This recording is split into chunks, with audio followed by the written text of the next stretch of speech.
So hello guys, আজি আৰু এটা মুভি ৰিভিউ লৈ আকৌ এটা মালায়ালাম মুভি বোগানভিলা বুলি আপোনাৰ সনি লিভত ৰিলিজ হৈছে। সো মুভিখন কেনেকুৱা হয় বলক ৰিভিউ কৰো।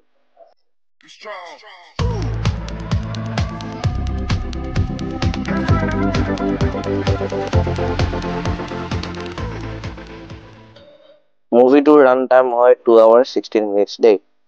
কিন্তু কথা এটা ক'ব লাগিব, মালায়ালাম মুভিৰ ওচৰত এনেকুৱা কি বস্তু আছে মানে বা মালায়ালাম ৰাইটাৰ আৰু ডাইৰেক্টৰ এটা চিম্পল মুভিকো মানে টানি 2 ঘন্টা কেনেকুৱা বনাব পাৰে অকল তেতিয়াই পাৰে। আৰু এনেকুৱা হৈ গৈছে মানে এটা মালায়ালাম মুভিৰ শ্বকিং এটা থ্ৰিলাৰৰ পৰা উঠি আহোৱে আৰু এটা ৰিলিজ হৈ যায়। কি ক'ব আৰু মানে মালায়ালাম ইণ্ডাষ্ট্ৰি এতিয়া মানে এটা পিকত আহি গৈছে। পিক মানে কি ক'ম, মানে এইটো নহয় যে মানে মাছ মুভি নাই, সিহঁতৰ থ্ৰিলাৰ হৈ গ'ল বা একদম এজ অফ দা চিট যিবোৰ সাসপেন্স থাকে, মানে ভাষা নাই মই বুজাবলে। একচুৱেলি সেনেকুৱা হৈ গৈছে মানে ৰিচেন্টলি কিসি কাণ্ডাম চাই এইটো কিসি কাণ্ডা কাণ্ডম বুলি এখন চাই মাথা পৰা অলপ চিনেমাখন ওলাইছিলে, আকৌ এটা বেংগাৰ আহি গ'ল বগানভিলে। মুভিখন ষ্টৰিটো এনেকুৱা হয়, আপোনাৰ ষ্টাৰ্টিঙতে এটা এক্সিডেন্ট হয়। এক্সিডেন্ট হৈ যোৱাৰ পাছত কি হৈ যায়, তাই হাজবেণ্ড ৱাইফটো আপোনাৰ অলপ শ্বৰ্ট টাৰ্ম মেমৰি লছ হৈ যায়, মানে তাই কথাবোৰ পাহৰি পাহৰি গৈ থাকে। ঠিক আছে, তাৰ পিছত আপোনাৰ লাহে লাহে মুভিটো যেতিয়া বাঢ়ি বাঢ়ি গৈ থাকে, মানে কি ক'ম আৰু মানে মিষ্ট্ৰিবোৰ আনফল হৈ গৈ থাকে। আৰু বেছি টুইষ্টটো যেতিয়া প্ৰথম আৰু মালায়ালাম মুভি গম পায় প্ৰথম 30 to 40 মিনিটছ আপুনি টাইম দিব লাগিব মুভিটো অলপ হেৰি হ'বলে, এংগেজিং হ'বলে। তাৰপিছত কি হৈ যায়, মুভিটো তেনেকুৱা হৈ যায়, ছোৱালী এজনী গায়ব হৈ যায়।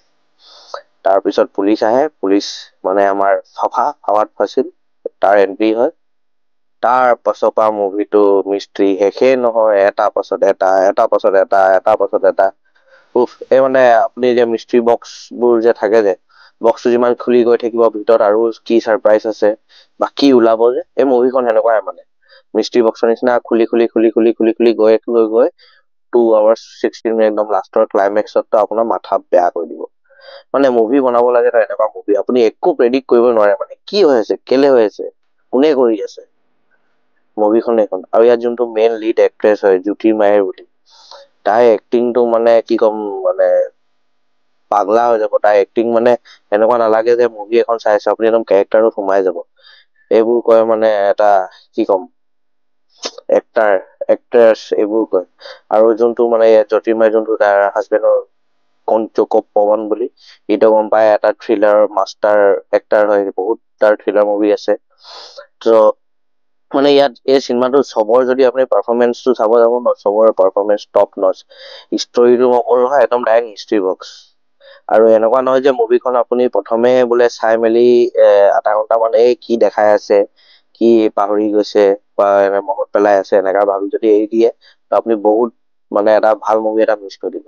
চ' মই চবকে ৰিকুৱেষ্ট কৰিছো, প্ৰথমে আধা ঘন্টা 40 মিনিট দিয়ক, তাৰ পাছত আপোনাৰ মুভিখন এনেকুৱাকে আপোনাক ল'ব মানে আপুনি ওলাব।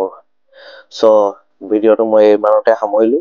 আপোনালোকে মুভিখন সনি লিভত আছে, বঢ়িয়াকে হিন্দী ডাবত চাব পাৰে, গুড হিন্দী ডাব। ঠিক আছে, মুভিখন চাওক আৰু কেনেকুৱা লাগিলে আৰু মোৰ ৰেকমেণ্ডেশ্যনটো কেনেকুৱা পালে মোক কমেণ্টছত জনাব। বাকী আৰু বেলেগ নতুন মুভি লৈ ৰিভিউ লৈ আহি থাকিম। তেতিয়ালৈকে এই চেনেলটোক লাইক শ্বেয়াৰ আৰু ছাবস্ক্ৰাইব কৰি দিব। আপোনালোকে ছাবস্ক্ৰাইব কৰা নাই দেই, অলপ ছাবস্ক্ৰাইব কৰি দিব। ঠিক আছে, তেতিয়ালৈকে bye, love you, take care, জয় অসম।